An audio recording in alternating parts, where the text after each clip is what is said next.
ilmu ekonomi.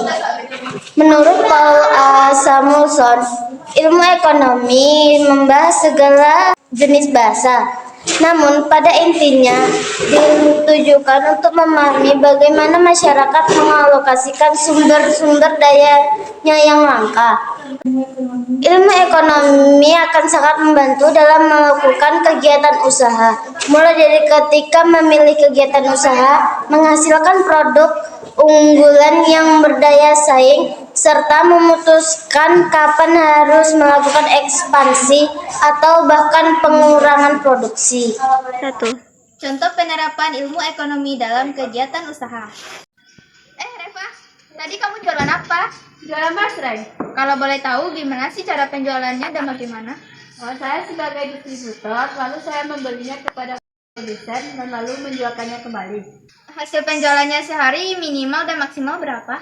Minimal 150, maksimalnya 200. Penerapan ilmu ekonomi pada perusahaan industri.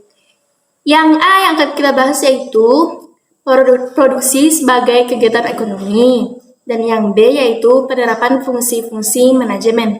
Apa sih yang dimaksud dengan fungsi-fungsi manajemen? Manajemen adalah proses perencanaan, pengorganisasian, kepemimpinan, dan pengendalian kegiatan anggota organisasi, dan proses penggunaan sumber daya organisasi lainnya untuk mencapai tujuan organisasi yang telah ditetapkan. Selanjutnya kita masuk kepada fungsi manajemen. Fungsi manajemen yang pertama yaitu perencanaan atau planning. Perencanaan atau planning merupakan proses dasar manajemen untuk menentukan tujuan dan langkah-langkah yang harus dilakukan untuk mencapai tujuan. Selanjutnya yang kedua yaitu pengorganisasian atau organizing. Pengorganisasian atau organizing adalah proses pengelompokan orang-orang, alat-alat, tugas, tanggung jawab, dan wewenang sehingga tercipta kesatuan dalam rangka mencapai tujuan. Yang C yaitu pelaksanaan atau actuating.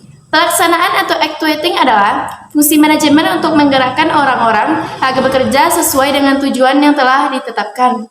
Yang keempat yaitu pengawasan atau controlling. Pengawasan atau controlling merupakan tugas untuk mengoreksi kesalahan yang terjadi demi tercapainya tujuan organisasi.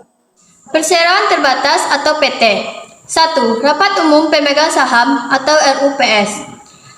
Rapat Umum Pemegang Saham adalah rapat yang diadakan oleh para pemegang saham yang bertujuan menentukan langkah-langkah yang diperlukan untuk memajukan perusahaan, diantaranya mengangkat direksi dan komisaris dalam batas-batas yang ditentukan oleh undang-undang. 2. Komisaris. Komisaris adalah suatu organ perusahaan yang bertugas mengawas pelaksanaan tugas direksi dan jalan perusahaan pada umumnya, serta memberikan nasihat kepada direksi maupun kepada pemegang saham RUPS, baik diminta ataupun tidak diminta.